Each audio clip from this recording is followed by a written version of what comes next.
husband and wife.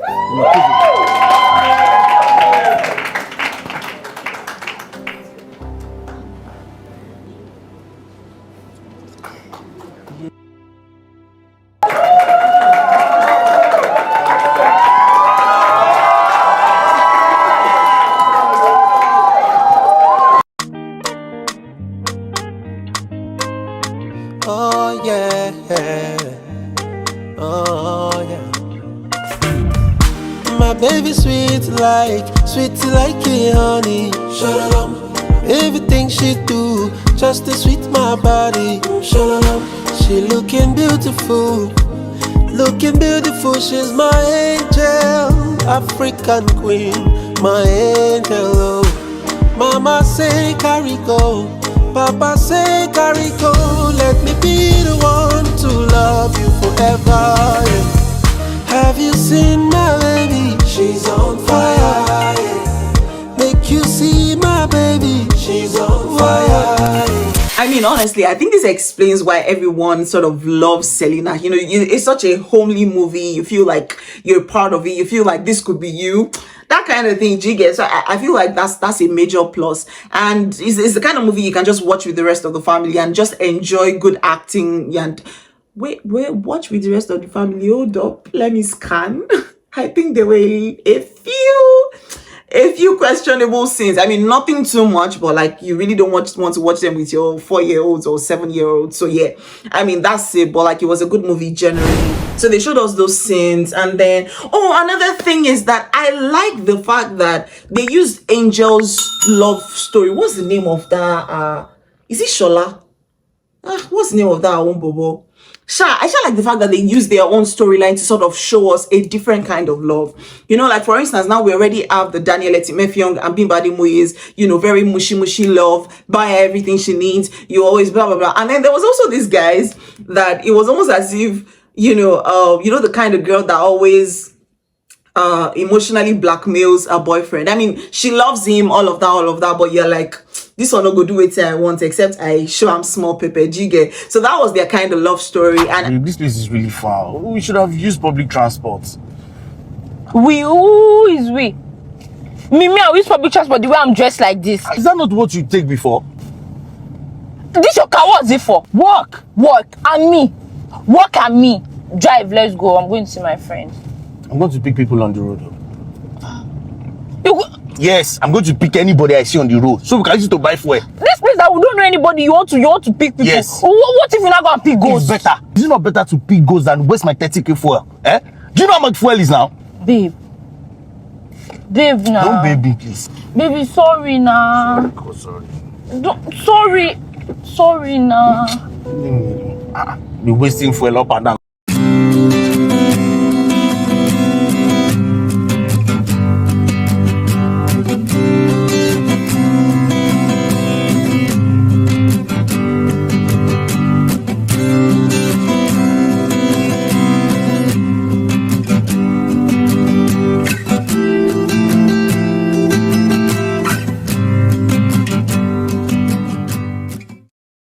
you guys, welcome back to my channel. Welcome back to ARIKE'S Arena.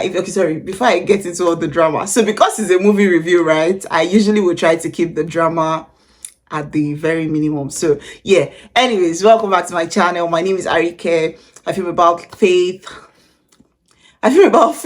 lifestyle, relationships, love, med school, because I'm also a medical student, and movie reviews, just my life basically. So yeah, if you're joining me for the first time, you're welcome. So today I'm doing a movie review of Selina, the third one, Selina's Wedding. That's why it was tagged. So let me just put it out there. I have quite a bias for Uduaki Song's movies, and this is because I've seen now she's not like one of those, like, should I say, huge Nollywood producers, right? I've seen her movies usually on YouTube, and I must say that no, she did try. I'll tell you that the one thing that gets me about most of her movies, the one singular thing that is like just consistent with her movies is how relatable she makes them. Like, you can literally, she doesn't overbeat characters, she doesn't overbeat the storyline, she doesn't try too hard to make it believable. So it's very easy for you to like just fall into it and believe that that thing is actually happening. So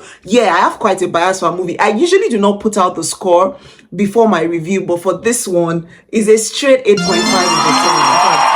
I know they give her a 9, may not be like saying I want too much, but like straight 8.5 over 10. So I'm going to be talking about the plot, the characters, the casting, the progression, the delivery or the acting, and then what else?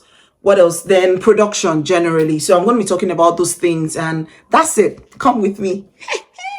Okay, so let's start with the plot, right? For those who have seen Selina 1 and Selina 2, so the entire plot was basically a village girl that, you know, she's a cook. She they do her thing low-key, that kind of thing. She had this friend, Angel. Basically, she's a very crass, just a typical local girl, right?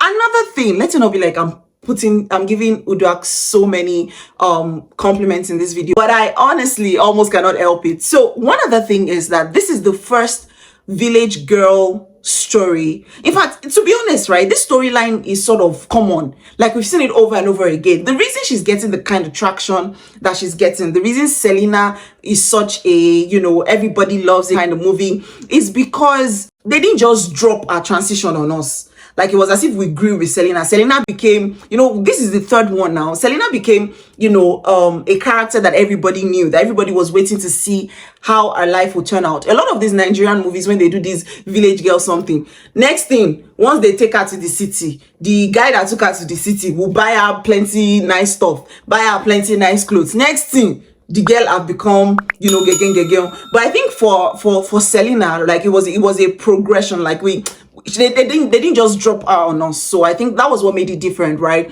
So from part 1, she was doing a buka something. Then somebody said they needed a maid in the city, so she went there. Apparently the woman was kind of nasty, you get, as per rude and that kind of thing. And then the guy was just cool. The guy was Daniel Etimefeong. Again, when I come to casting, I'm going to talk. I think she picked her cast very perfectly. Like, there's almost nobody that you can say that, oh, this one maybe somebody else would have done it better, because I think they all, you know, delivered their roles properly. So yeah, there was that. And so, like, was, as I was saying, so I'm just giving you guys a back, because this is the third episode of the movie. I don't know, so like I can't just jump into it. So yeah, basically they took her to the city, and then the girlfriend of the Oga was nasty. Eventually they broke up, and then she was still doing her job. The Oga was really nice to her. Nothing, she didn't mean anything. He too didn't mean anything. I think, you know, when you're in the same space with somebody, you just eventually fall in love with them, that kind of thing.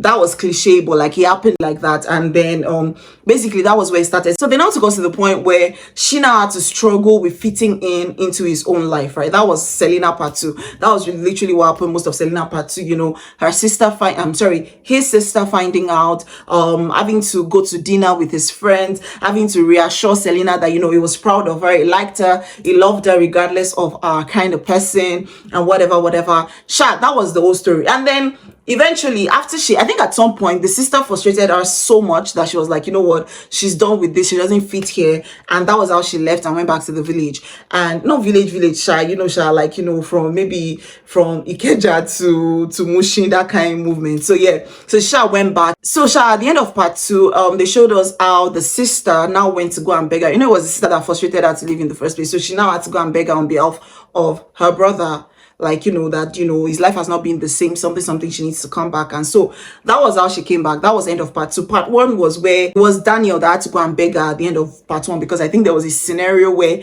it seemed like he was ashamed of her or embarrassed or something. So that was part 1, that was part 2. So part 2, obviously, so in part 2, at the end of part 2, after the sister got her back, it was Daniel's birthday. She showed up and surprised him. And next thing we saw was, they pretended like she was kidnapped, and apparently it was their proposal. Here, just stand here. Shh.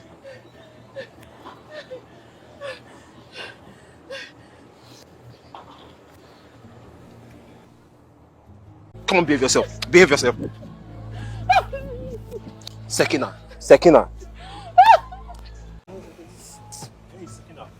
Get into the car. For what? You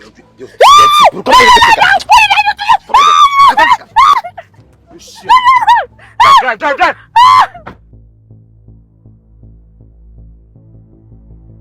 So Daniel proposed, hence the third part, which is Selina's wedding. In fact, I think based on how they finished up the storyline, right, part 2 was supposed to be the end of it. But like I said, this movie got a lot of traction because it was really real. It was really relatable for a lot of people. So everybody just sort of got interested in Selina's life. So like, oh, that's how the marriage wanna happen now. How would they get married? Would everybody be happy with them getting married? All of that. Actually, according to Udwa, because at the time she was dropping Selina's wedding, she was like, oh, everybody has asked her and she has finally obliged them, you know, just to give you the sense that people have actually been asking that, you know, want to see more of Selina. And yeah, so that's the back story. Okay, so now let's get to the actual review, right? So first off, like I said, plot was really impressive for me. Even though it's a cliche plot, right? It's the typical, oh, poor girl meets rich guy, you know, pushes her up and that's it. They live happily ever after. I think it was beautiful that they were able to build the plot such that, number one, it didn't feel like something we had seen 1,000,001 times. There was just something different about it. Number two, they were able to tie up a couple of other things. First one is the friendship with Angel. Angel happens to be a prostitute or like a call girl, whatever it is. So that was what she was doing to make ends meet, and she was with a good girl like like Selina as a friend. So that itself didn't even match up, you get. So that was a nice addition to the story. And then there was Angel's love life, which was also a very nice twist towards I think that was second part of the movie, right? So there was all of that. So I think their plot was really well built. It's a cliche story, but I think they established their plot pretty all right. So I think that's a good one. Then for the storyline, so the main story was about Selina and the eventual husband, right? Now I hate to give you guys spoilers, but like in the third part, this Selina's wedding, they did so well, because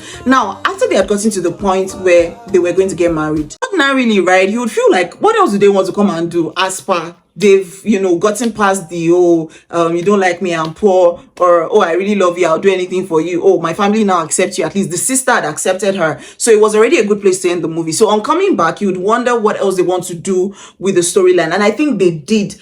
Oh, no, they did exceptionally well. So they expanded on Angel's love life a little bit more, and then they also built in what's it called, Daniel Etienne, what's his real name, Jesus, in the movie, I mean. So they shall built in his own family into the whole situation. And then I like the twist. I'm sorry, this is going to be a spoiler, but I really have to give you guys this. So I said the spoiler. So the part where he was taking Selina to his mom was pretty dramatic, but really interesting. In fact, unexpected for even we that were watching, which is the part where, you know, the mother happened to be a very nice woman. You know, after that setting, especially after we had seen Nora, right? And Nora, you know, really gave her hell. We're expecting that she was also she was also going to have to go through something like that with the mother-in-law, right? But on getting home, apparently the mother was the sweetest of women. Now, I had a problem with the part where they now invited Angel to come over. I'm not sure that it is a possible setting.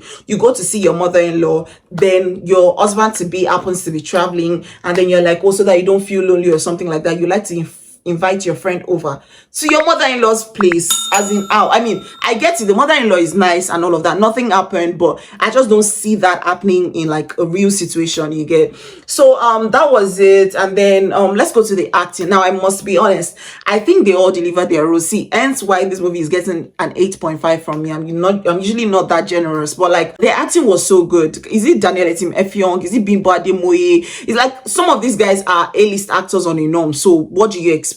But then for everybody else, they still brought their A game. Like the person who played Nora, the friend Angel, like she's not a face I know, except that at some point I got confused, like because she was doing this transition between, like I said, she was a call girl. At some point she was in this transition between, you know, being a babyish kind of person, like, you know, she just likes to be pampered, that kind of thing, to to just being an adult. So like merging those two features together got confusing at some point. But other than that, I think everybody delivered.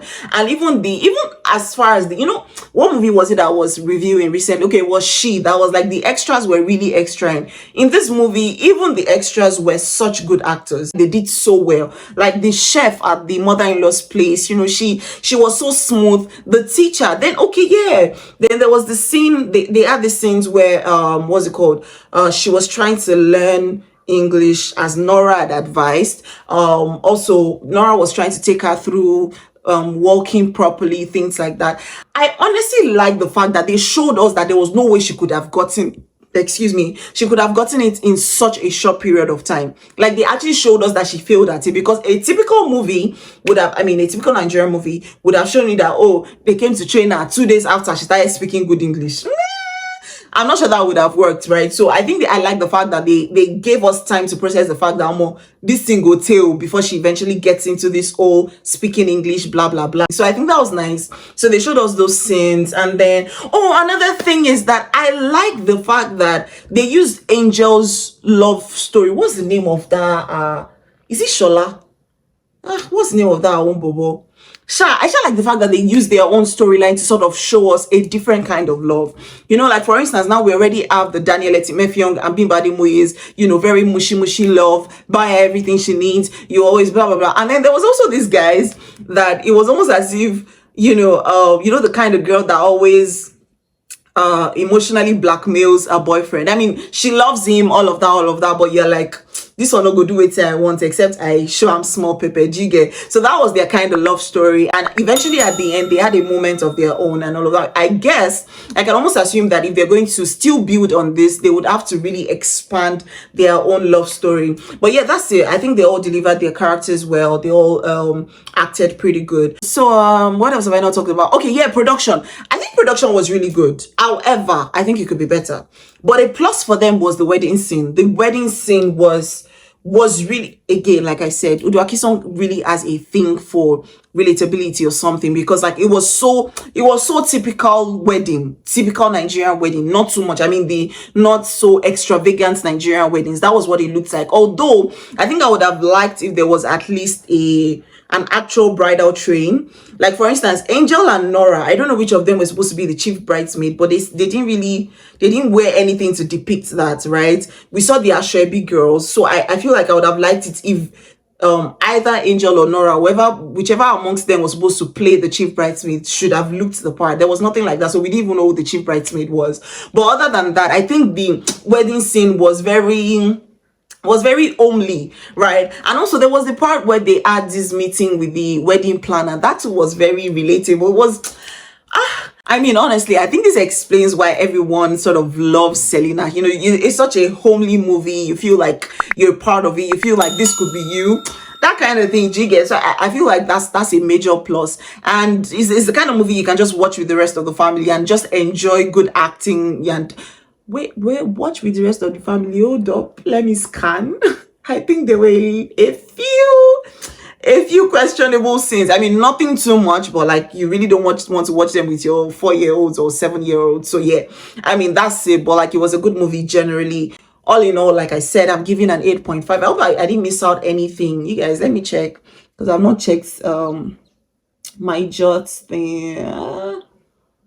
Oh my god, I almost forgot, you guys. When I was talking about the storyline, I said that they tried with infusing a couple of twists.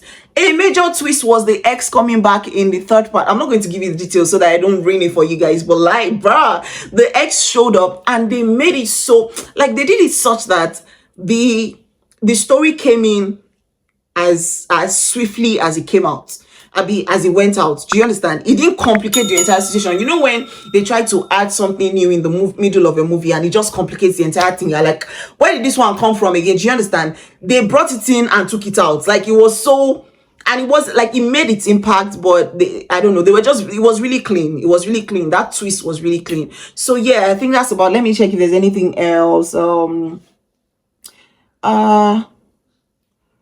I think I already, yeah, I'm proud of myself. I kind of remembered everything without even checking the book. So yeah, I think that's about it for my review on Selina's wedding. It was a beautiful movie. Mama, I've been calling Udak Udak since like saying that she should be my mate. The Nigerian in me, I mean the Yoruba girl in me was already thinking my head. That woman can born you, say, you know. I don't know, but like I guess. Anyways.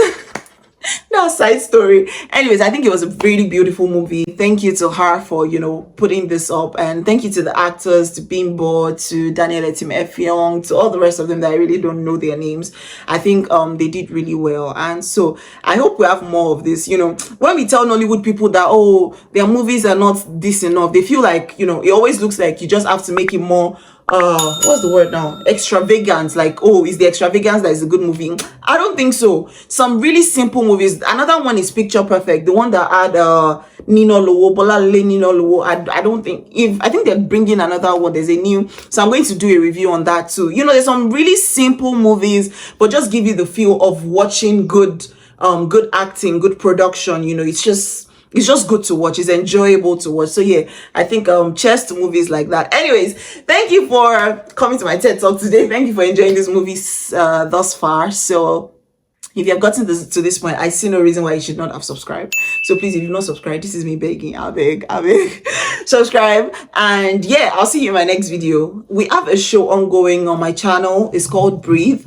This one is about, we've had a first season. This is a second season, and it's about love and relationships and whatnot. So yeah, do well to check it out. And yeah, bye. I tried to scream